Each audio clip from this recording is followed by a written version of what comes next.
بھائیوں اور دوستوں، یہ بیان جو میں آپ کو پڑھ کے سنانے جا رہا ہوں، یہ بیان 26 مارچ سن 1965 کو پاکستان کے گجرانوالہ میں فجر کی نماز کے بعد حضرت مولانا یوسف صاحب رحمۃ اللہ علیہ نے بیان فرمایا تھا۔ یہ بیان ہمیں ایک ساتھی نے جدہ سے بھیجا ہے کہ یہ بیان بھی اب تک کتابوں میں شائع نہیں ہوا ہے، لہذا اس بیان کو بھی امت کے سامنے لایا جائے۔ اسی سلسلے میں یہ بیان آپ کو پڑھ کے سنانے جا رہا ہوں۔ اس بیان میں جو سب سے اہم بات حضرت نے ارشاد فرمائی، اور اس بات کی بنیاد پر یہ بات کہی جا سکتی ہے کہ اسی بات کی وجہ سے اس بیان کو شائع نہیں کیا گیا، یہ ہمارا اپنا گمان ہے کہ حضرت نے اس میں ارشاد فرمایا ہے کہ یہ اللہ کے راستے میں 4 مہینے کے لیے جانا، یہ فقیری کا جذبہ پیدا کرنے کے لیے ہے کہ ہمارے اندر فقیری کا جذبہ پیدا ہو جاوے، فقیری کی صلاحیت ہمارے اندر پیدا ہو جاوے۔ لہذا اس بیان کو آخر تک پورے دھیان و توجہ کے ساتھ سنا جاوے۔ اس بیان میں حضرت نے فرمایا کہ میرے بھائیوں اور دوستوں، انسان کی محنت پر جو کچھ بھی ملتا ہے وہ اللہ کی توفیق سے ملتا ہے، اور اگر محنت صحیح ہے تو اللہ کی طرف سے وہ ملتا ہے جس سے یہ انسان راضی ہو جاتا ہے، جس سے یہ انسان راضی ہو جاتا ہے، اور ہر طرح سے اللہ رب العالمین اس کو کامیابی عطا فرماتے ہیں۔ اور اگر اس کی محنت غلط ہو، جو اللہ کو پسند نہ ہو، تب اس کی زندگی کامیاب نہ ہوگی، نہ کامیاب ہوگی اور نہ سرسبز ہوگی، اور نہ ہی ایسے انسان کو اللہ چمکائیں گے، یہاں تک کہ جو دیا ہے اس کو بھی چھین لیں گے۔ تو ہم کس چیز کو سامنے رکھ کر محنت کر رہے ہیں؟ اگر وہ محنت کر رہے ہیں جو اللہ کو پسند ہے، اور یا اگر وہ محنت کر رہے ہیں جو اللہ کو ناپسند ہے، تو یہ ہمیں طے کرنا پڑے گا۔ اللہ نے زمین کو بنایا ہے، لیکن اس زمین کو قیمتی نہیں بنایا، اور اس زمین کے اوپر اور اندر اور نیچے جو کچھ بھی مادیات ہیں، اللہ کی نگاہ میں ان کی کوئی حیثیت نہیں، اس لیے کہ حضور صلی اللہ علیہ وسلم نے فرمایا کہ یہ دنیا مردار ہے اور اس کے چاہنے والے کتے ہیں۔ اگر اللہ کے نزدیک دنیا کی قیمت ایک مچھر کے پر کے برابر بھی ہوتی تو اللہ پاک کسی کافر کو ایک گھونٹ پانی بھی نہ دیتے۔ اللہ جل جلالہ اللہ امن والہ نے یہ انسان جسے اشرف المخلوقات بنایا ہے، اس انسان کے اندر ایسے اوصاف رکھے ہیں کہ بعض صفات کی وجہ سے انسان ترقی کرتے کرتے اتنے بلند مرتبے تک پہنچ جاتا ہے کہ فرشتے بھی اس مرتبے کو نہیں پا سکتے۔ اگر انسان کی محنت حضور صلی اللہ علیہ وسلم کے طریقے کے مطابق ہو تو اللہ جل شانہ ان صفات کی وجہ سے اسے فرشتوں سے بھی بڑھا دیتے ہیں، بلکہ فرشتوں کو حکم دیتے ہیں کہ اس کی حفاظت کرو، اس کی مدد کرو۔ تو فرشتوں کو حاکم نہیں بنایا، بلکہ حضور صلی اللہ علیہ وسلم کے طریقے پر محنت کرنے والوں کا محکوم اور خادم بنایا ہے۔ اللہ نے انسان میں ایسی صفات رکھی ہے، جب ان صفات و کمالات کو حضور صلی اللہ علیہ وسلم کے طریقے کے مطابق جب یہ خرچ کرتا ہے تو پھر اس کے درجات بلند ہوتے ہیں۔ زمین پر سب سے قیمتی چیز کیا ہے؟ تو زمین پر سب سے قیمتی چیز وہ ہدایت ہے۔ اب رہی بات کی ہدایت کیا ہے، تو ہدایت وہ نور ہے جس کی روشنی میں انسان کو اللہ کے حکموں و نبی کے طریقوں پر نفع دکھائی دیتا ہے، اور اس کے خلاف پر اسے نقصان دکھائی دیتا ہے۔ اس روشنی کا نام ہدایت ہے، اور دل کی یہ روشنی ہمیں نماز سے حاصل ہوتی ہے۔ اب اگر نماز ہی نہیں ہے تو روشنی کہاں؟ آج لوگ نماز پڑھنے اس طرح آتے ہیں کہ کسی کی نماز میں 5 منٹ، کسی میں 10 منٹ، نماز گھڑی کے ٹائم سے پڑھنے آتے ہیں کہ زیادہ دیر مسجد میں نہ رہنا پڑے۔ اب اگر کسی دن امام نے نماز لمبی کر دی تو پھر امام کی مصیبت ہو گئی، پھر اس سے بحث کرتے ہیں کہ آپ نے لمبی نماز کیوں پڑھائی، ہم ڈیوٹی والے لوگ ہیں، مختصر کر کے پڑھایا کریے۔ میرے بھائیوں اور دوستو، سارے مسائل کے حل کے لیے ہی اللہ نے نماز دی ہے۔ خدا کی قدرت سے فائدہ حاصل کرنے کا نام نماز ہے۔ خدا قدرت والا ہے، وہ نقشوں سے آزاد ہے، ساری شکلیں یہ خدا کی پابند ہیں، لیکن خدا کی قدرت کسی کی پابند نہیں۔ حضرت آدم و حوا کو بغیر ماں باپ کے پیدا کیا، اس لیے قدرت سے فائدہ حاصل کرنے والی نماز کو پہلے بنا لو، تو پھر نماز پڑھنے والوں کو حاکم کی شکایت نہیں کرنی پڑے گی، بلکہ حاکم کو نمازیوں کی خوشامد کرنی پڑے گی۔ اس لیے اللہ نے ہر نماز کے بعد دعا رکھی ہے۔ قرآن مجید میں آسمان سے کھانا اترنے کی بھی دعا، اور اولاد کے بھی ملنے کی دعا، ضرورتوں کے پورا ہونے کی بھی دعا، اور جتنے مسائل ہیں ان سب کی دعائیں قرآن کریم کے اندر موجود ہیں۔ آج اگر کسی کے گھر میں فاقہ ہو اور تم اسے سورہ واقعہ پڑھنے کی ترغیب دو کہ گھر میں سورہ واقعہ پڑھنے سے فاقہ دور ہو جائے گا، پھر اس نے گھر جا کر سورہ واقعہ پڑھا لیکن فاقہ دور نہ ہوا، تو کیوں فاقہ دور نہ ہوا؟ کہ جس طرح آج انسان چور بازاری کر رہا ہے، جیسے بیرون ملک جا کر یا ہندوستان میں رہ کر روزی کمانا یہ چوری کا دروازہ ہے۔ اللہ کو جانے اور پہچانے بغیر اس کی مخلوقات سے فائدہ اٹھانا، یہ چوری ہے۔ دنیا میں چوری یہ ہے کہ دنیا کے نقشوں پر محنت کر کے خدا سے لینا چاہ رہے ہیں، حالانکہ دعا کا اس قدر وزن ہے کہ ساری دنیا ایک طرف ہو جائے اور تم دعا والے بن جاؤ تو دعا کے راستے سے حکومت غرق ہو سکتی ہے۔ اس وجہ سے سب سے زیادہ وزن وہ ہدایت کا ہے۔ ہدایت سے عمل کے دروازے کھلتے ہیں، جب عمل کے دروازے کھلتے ہیں تو دعا کی توفیق ہوتی ہے۔ جس طرح مال محنت کرنے سے ملتا ہے جس کا نام کمائی ہے، اسی طرح ہدایت بھی محنت سے ملتی ہے اور اس کا نام مجاہدہ ہے۔ ہدایت کے اندر نظر آئیں گے کہ میں خدا کے سامنے نماز پڑھ کر مانگوں گا تو خدا پوری مدد میری فرمائیں گے۔ ہدایت دل کی ایک روشنی ہے جس سے ایمان و اعمال میں کامیابی نظر آئے گی اور بدعملی میں اسے ناکامی نظر آئے گی۔ انسان کے ساتھ اللہ کی طرف سے جو کامیابی یا ناکامی کا معاملہ ہوتا ہے وہ اس کے اعمال پر ہوتا ہے۔ کامیابی اور ناکامی کا معاملہ یہ چیزوں پر نہیں ہوتا، یہ بلا وغیرہ کا معاملہ چیزوں کو سامنے رکھ کر فیصلہ نہیں ہوتا، بلکہ اعمال کو سامنے رکھ کر فیصلہ ہوتا ہے۔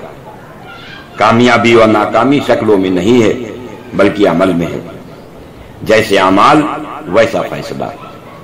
اللہ کا منشا یہ ہے کہ اے میرے بندوں، اگر میرے پاس تم وہ عمل بھیجو گے جس پر میں خوش ہوتا ہوں تو میں تمہارے پاس وہ حالات بھیجوں گا جن سے تم خوش ہو جاؤ گے، اور اگر تم میرے پاس وہ اعمال بھیجو گے جن سے میں ناراض ہوتا ہوں تو میں تمہارے پاس وہ حالات بھیجوں گا جن کو تم نہیں چاہتے ہو۔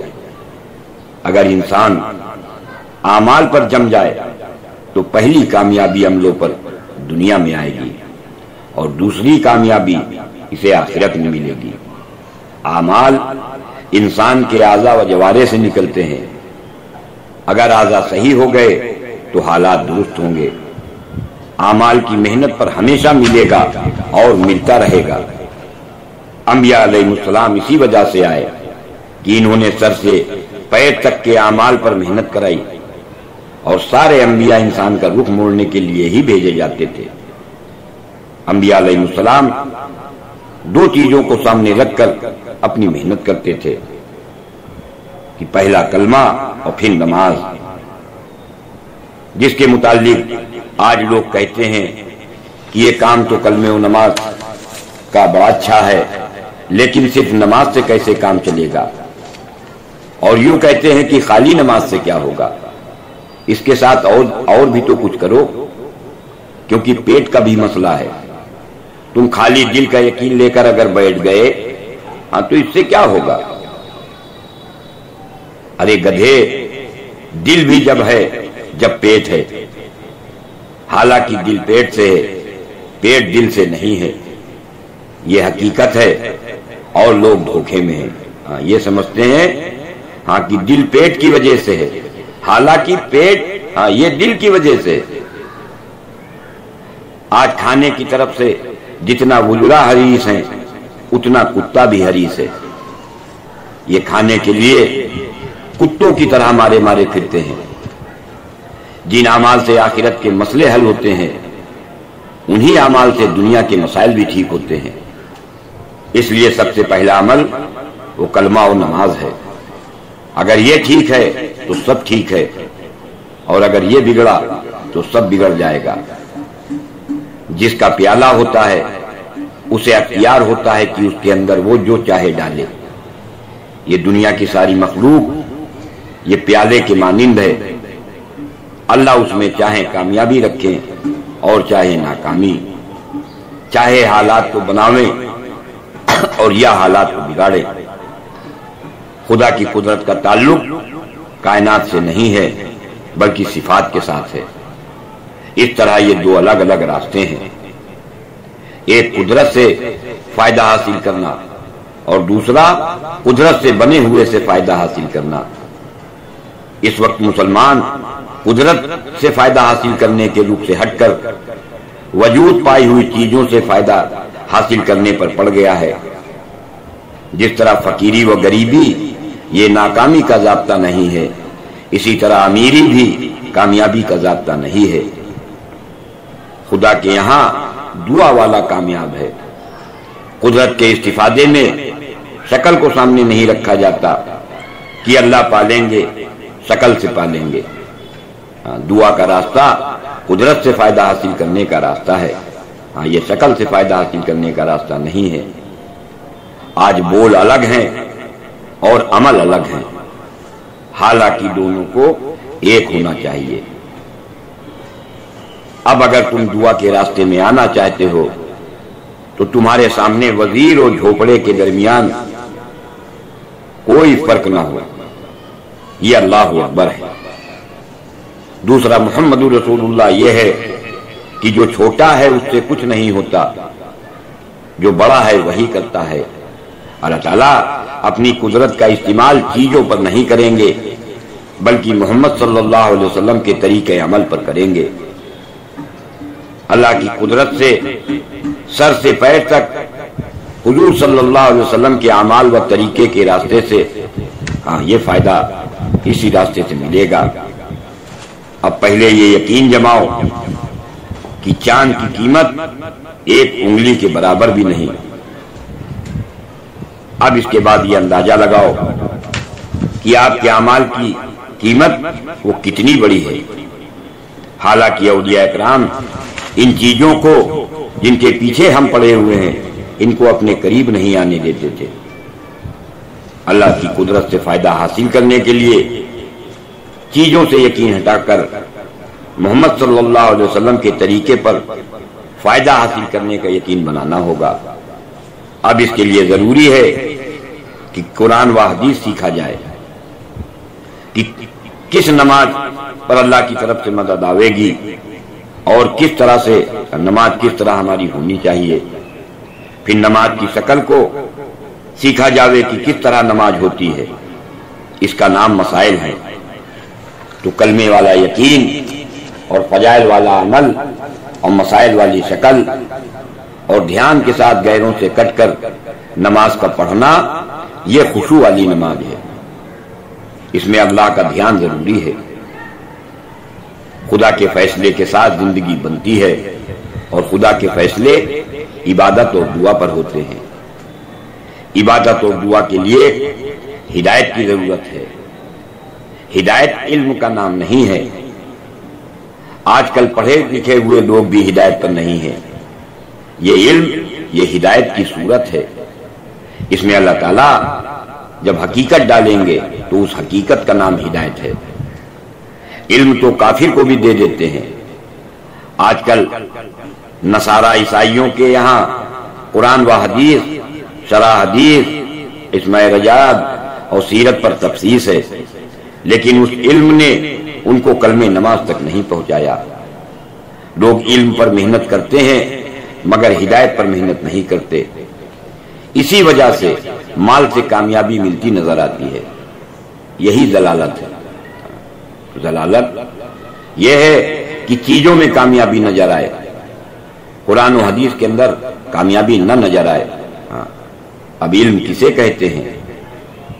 تو ایک علم کی حقیقت ہے اور دوسرے علم کی صورت ہے۔ زمین و آسمان و ان کے اندر کی چیزوں کا علم یہ انسان کا اپنا علم ہے کہ ان چیزوں میں کیا فائدہ ہے اور کیا نقصان ہے۔ تو یہ انسانی علم یہ عارضی ہے، لیکن خدائی علم یہ دائمی ہے۔ آج ہم خدا کو اس کی قدرت کے اعتبار سے نہیں جانتے، شکل حاضر کے اعتبار سے جانتے ہیں۔ دنیا والے اپنے علم پر محنت کر رہے ہیں جو علم ناقص ہے، کہ سائنس والوں نے دیکھا کہ درخت کی ٹہنی یہاں سے نکلی، لہذا انہوں نے بتایا کہ یہ یہاں سے ٹہنی نکلتی ہے۔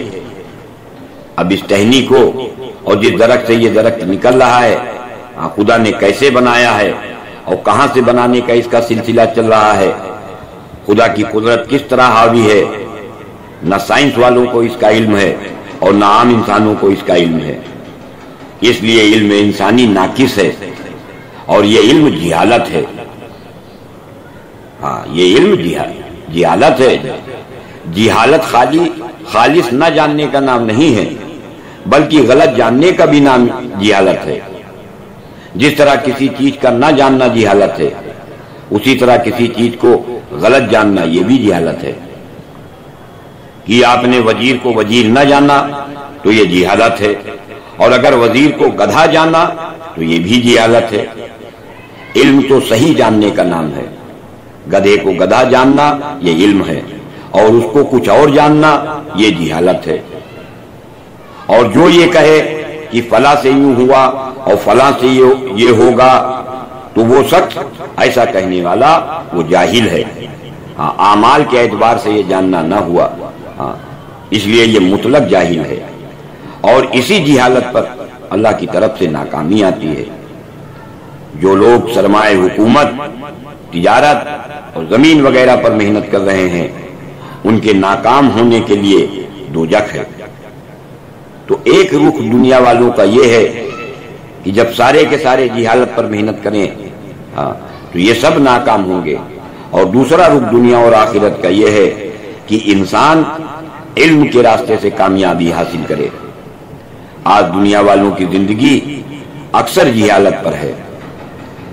صحیح علم والے بھی اگر جاہلوں کی طرح جہالت پر محنت کریں گے تو وہ بھی ناکام ہوں گے۔ اب حضور صلی اللہ علیہ وسلم کے زمانے کی ترتیب یہ ہے کہ یقین پر محنت کر کے صحابہ اکرام علم حاصل کرتے تھے۔ اصل علم قرآن و حدیث کا علم ہے، اسی کو خدا نے علم بتلایا ہے۔ اس کے علاوہ کا جتنا بھی علم ہے وہ سب جہالت ہے۔ خدا کے بتائے ہوئے راستے سے کامیابی لینے کا نام یہی علم ہے۔ اس علم میں سب سے پہلے اللہ کی صفات، اللہ کی قدرت اور اللہ کی ربوبیت کو جانیں، اور صرف جاننے سے کام نہیں چلے گا بلکہ اس پر یقین اور عمل ضروری ہے۔ اس لیے 3 باتوں پر محنت کی جاتی ہے کہ یقین بدلو، علم بدلو اور عمل بدلو۔ اس میں سب سے پہلے اللہ کی قدرت کا علم حاصل کرنا پڑے گا، اور خدا کی قدرت سے فائدہ حاصل کرنے کے لیے قرآن کا علم حاصل کرنا ہوگا۔ پھر دوسرے اس کا یقین بنانا ہے اور اس کے بعد عمل کرنا ہے، اور عمل اللہ کو راضی کرنے کے لیے کرنا ہے۔ جب عمل اخلاص کے ساتھ ہوگا تب اللہ تعالیٰ اپنی قدرت سے کامیابی دیں گے۔ اس لیے قدرت پر یقین کر کے حضور صلی اللہ علیہ وسلم کے طریقے پر چلنا سیکھو۔ عربی جاننا، نحو و صرف جاننا، یہ آلہ و اسباب ہیں، اصل علم قرآن و حدیث ہے۔ آج طلبہ کا بھی یقین قرآن و حدیث والے علم کے مطابق نہیں بنتا، بلکہ جب پڑھتے ہیں تو کھانے کا خیال ہوتا ہے کہ روٹی کھا کر پڑھیں گے۔ ہمارے یہاں نظام الدین کا حال یہ ہے کہ یہاں مبلغین چندہ نہیں دیتے بلکہ کھانا کھا کر ہی جاتے ہیں۔ طالب علم 7 سال تک الفاظ پڑھتے ہیں اور اسے یاد کرتے ہیں، اور پھر جب طلبہ سے یوں کہا جاتا ہے کہ تبلیغ میں نکلو تو پھر یوں کہتے ہیں کہ پیسہ ہوگا تو نکلیں گے۔ تو خدا پر بھروسہ کہاں رہا؟ کہاں ہے خدا پر بھروسہ؟ اسلام دوسروں سے لینے کا نام نہیں ہے، بلکہ دوسروں کو فائدہ پہنچانے کا نام۔ مقامی پردیسی کو اور پردیسی مقامی کو، مالدار غریب کو اور غریب مالدار کو فائدہ پہنچائے۔ انسان کا مزاج لینے کا ہے اور جوڑ جوڑ کر دینے کا ہے، جبکہ اللہ جل شانہ نے فرمایا کہ دینے والا میں ہوں، تو 100 لگا دے گا تو میں 1000 دوں گا، تو کروڑ لگائے گا تو میں اربوں دوں گا، تیرے پاس جو کچھ ہے وہ دے دے تو میں تجھے سب کچھ دے دوں گا، تیری ساری ضرورت پوری کر دوں گا۔ جب اللہ سے لینے اور بندوں کے دینے کا ذہن بن جائے تبھی آپس میں جوڑ ہوگا۔ دوسروں کو فائدہ پہنچانے کا نام یہ اخلاق ہے۔ اخلاق 3 چیزوں کے مجموعے کا نام ہے کہ مخلوق کو تکلیف سے بچانا اور خندہ پیشانی اور ہسمکھ چہرے سے ان سے ملنا اور ان پر مال وغیرہ خرچ کرنا،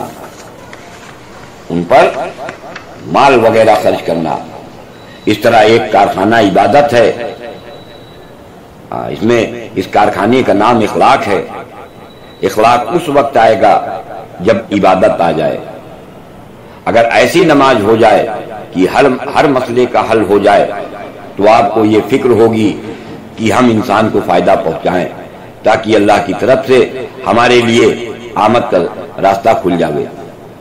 اس لیے بلا تفریق مذہب اپنی جان و مال سے دوسروں کو فائدہ پہنچاؤ تو کامیاب ہوگے۔ اب 2 ہاتھ پھیلائیں گے، ایک خدا کی طرف لینے کے لیے اور دوسرا مخلوق کی طرف دینے کے لیے۔ خواجہ معین الدین چشتی اجمیری رحمت اللہ علیہ اور حضرت نظام الدین اولیاء رحمت اللہ علیہ کی طرف لوگ کھینچنے والے بنے۔ یہ اس وجہ سے کھینچنے والے بنے کہ انہوں نے خالق سے لے کر مخلوق پر لگایا، انہوں نے اپنی اولادوں پر نہیں لگایا بلکہ ساری مخلوق کو انہوں نے فائدہ پہنچایا ہے۔ آج پورا ملک ان سے عقیدت و محبت رکھتا ہے۔ لوگ سمجھتے ہیں کہ خواجہ معین الدین اور نظام الدین اولیاء کی ذات کی بات تھی، تو یہ ان کی ذات کی بات نہیں تھی۔ بات صرف یہ ہے کہ انہوں نے اپنے کو اسلام پر ڈھال لیا تھا اور ہم اسلام پر اپنے آپ کو ڈھال نہ سکے، اس لیے ہم وہ چمک گئے اور ہم نہیں چمکے۔ ولی وہ ہے جو ہر ایک کی خدمت کرے اور اپنے کو پست سمجھے۔ حضرت مجدد الفسانی رحمت اللہ علیہ نے فرمایا کہ میں تو اپنے کو کتے سے زیادہ ناپاک سمجھتا ہوں۔ تو یہ تواضع کی حد ہے۔ تمام ولی تواضع میں حضور صلی اللہ علیہ وسلم کا مقام نہیں پا سکتے۔ آپ نے اپنی امت کو یہی سبق دیا ہے، اسی کی تعلیم دی ہے کہ روم جاؤ اور فارس جاؤ لیکن اپنے کو بڑا نہ سمجھو۔ آج حالت یہ ہے کہ تبلیغ میں 3-4 مرتبہ نکل جاتے ہیں کہ میں سب کچھ سمجھ گیا، حالانکہ یہ شیطان کا بھائی بن گیا اور شیطان کا بھی بڑا بھائی بنا ہے۔ اب اگر آدمی خوب دعوت دیتا رہے اور خوب کام کرتا رہے اور آخر میں یہ کہے کہ اے اللہ میں تو بہت ناپاک ہوں، میں تو بہت کمزور و پست ہوں، مجھ سے یہ بھلا کہاں ہو سکتا ہے، میں نے بھلا یہ کہاں کیا، ایسے سوچتے سوچتے نفس پر اپنی قابو پاتا رہے تو پھر اللہ تعالیٰ کی طرف سے اس کو بلندی نصیب ہوتی ہے۔ اب کرنا یہ چاہیے کہ یہ سوچو کہ میں تو کچھ کر ہی نہیں سکتا، کرنے والی ذات تو اللہ ہی کی ہے۔ آج سب سے بڑی خرابی یہی ہے کہ تبلیغ کرنے والا تبلیغ نہ کرنے والوں کو یہ کہتا ہے کہ میں نے یہ کیا اور میں نے یہ کیا، اس کو حقیر و ذلیل سمجھتا ہے۔ حالانکہ ہو سکتا ہے کہ موت سے پہلے وہ بھی تبلیغ کرنے میں لگ جائے اور اسے بھی توبہ کی نصیب ہو جائے اور اس کی توبہ خدا کو پسند آ جائے اور وہ بلند مقام پر پہنچ جائے۔ خدا کی راہ میں توجہ زیادہ پیدا ہوتی ہے، کیونکہ خدا کی راہ میں توجہ کے اسباب یہ زیادہ ہوتے ہیں، اور مقام پر تکبر کے اسباب زیادہ ہوتے ہیں۔ اس لیے گھر پر رہ کر تواضع پر آنا یہ مشکل ہے۔ اس راستے میں توجہ کی مشق ہوتی ہے، تکبر اپنے اندر سے نکلتا ہے۔ بڑا تو خدا ہی ہے۔ حضور نے انا اکبر نہیں کہا کہ میں سب سے بڑا ہوں، بلکہ اللہ اکبر کہا ہے، اور اللہ سب سے بڑا ہے۔ یہ بات دل کے اندر مجاہدے سے پیدا ہوتی ہے، اور مجاہدہ یہ نماز سے آتا ہے۔ مجاہدہ نماز سے آتا ہے کہ اپنی نمازوں میں اللہ کا دھیان پیدا کرنے کے لیے اپنے آپ کو لگایا جائے۔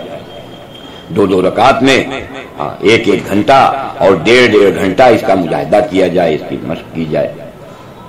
نماز کے اندر صورت کے اعتبار سے یہ مجاہدہ ہے کہ کسی کی طرف نہ دیکھیں، بس سجدے کی جگہ دیکھیں، جہاں دیکھنے کا حکم ہے وہاں دیکھیں، اور ہر عضو کو پابند رکھیں۔ اور باطن کا مجاہدہ یہ ہے کہ اللہ کو راضی کرنے کے لیے نماز کا عمل ہو۔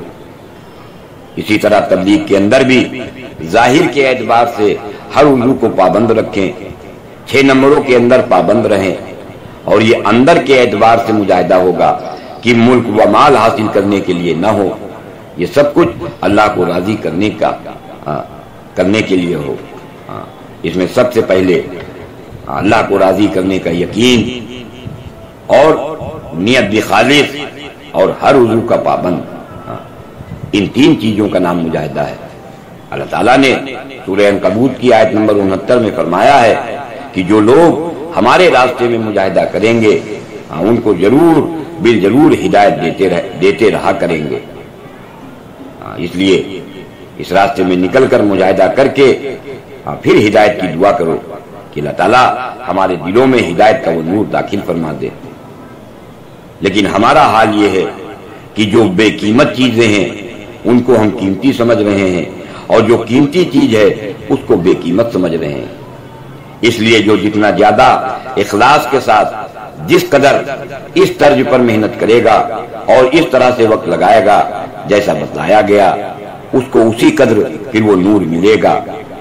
ان عملوں پر محنت کرتے کرتے اور دنیا میں پھرتے پھرتے جب دعا کرو گے تو اللہ کا وہ نور تمہاری طرف متوجہ ہوگا، اور اللہ کا نور جب آئے گا جب تمہارے اندر اخلاص ہوگا، کہ ایک طرف اخلاص ہو اور دوسری طرف بزرگی کی بھی نیت ہو کہ میں بزرگ بن جاؤں گا۔ بزرگی سے مراد یہ ہے کہ لوگ میرے سامنے عاجزی کریں اور ہماری خدمت کریں۔ اب خود طے کرو کہ کیا یہی اخلاص ہے؟ لہذا تم اپنی ہستی کو مٹانے کے لیے اس محنت کو کرو اور دنیا میں پھرو، اپنی ہستی کو قائم کرنے کے لیے نہ پھرو۔ حضور صلی اللہ علیہ وسلم نے محنت کی خود پھر کر اور پھر دوسروں کو پھرایا۔